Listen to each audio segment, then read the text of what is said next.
Oui, parce que je crois qu'il y a un développement des forces nationalistes un peu partout dans le monde.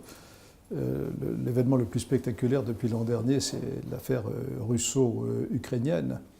Mais vous voyez aussi le développement de forces nationalistes même en Europe de l'Ouest, et puis naturellement en Asie, on oublie trop souvent en Asie.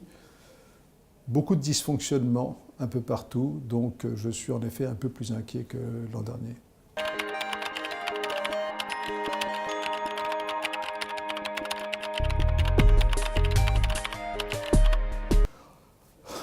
S'il n'y en avait que trois, mais enfin, je pense que le Moyen-Orient dans son ensemble se trouve dans une phase tragique.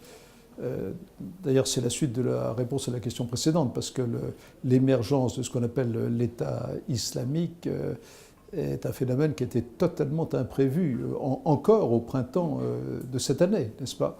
Donc la situation dans le monde arabe ne s'améliore pas, pour dire le moins, avec une exception tout de même qui est la Tunisie, où on sent un certain nombre de progrès.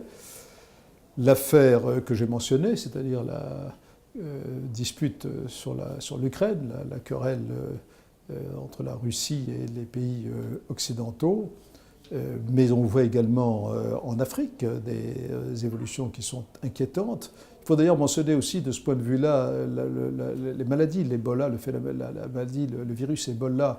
Ce n'est pas un problème de sécurité au sens classique du terme, mais c'est un problème de sécurité au sens profond du terme. Et puis je répète aussi, parce qu'on a trop tendance à l'oublier dans cette partie du monde, l'Asie de l'Est a également quelques fragilités.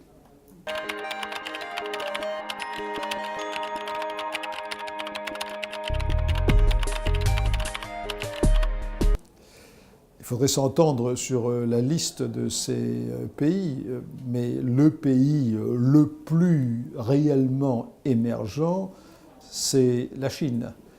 Ce qui n'empêche d'ailleurs que la Chine a aussi ses fragilités et qu'elle pourrait connaître certaines phases de récession, avec d'ailleurs des tensions sociales aussi qui sont importantes. Et tout cela n'est pas si simple, n'est pas linéaire.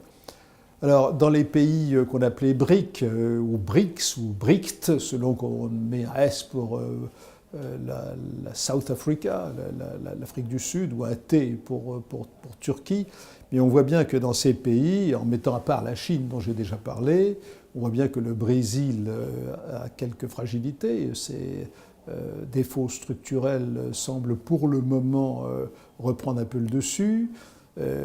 La Russie, qui n'est pas vraiment d'ailleurs un pays émergent étant donné son passé, connaît actuellement de grandes difficultés liées à des facteurs comme la chute par exemple des prix du pétrole, certainement une insuffisance de réformes structurelles internes, mais aussi aux conséquences de la crise avec l'Ukraine et aux sanctions.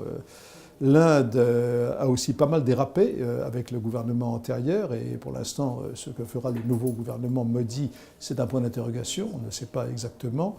Donc pour en rester à ces seuls pays traditionnellement reconnus comme émergents, on voit que l'émergence, ce n'est pas un coup de baguette magique et tout se développe gentiment pendant des années. Ça peut connaître des hauts et des bas, ça peut être plus ou moins fort, plus ou moins structurel.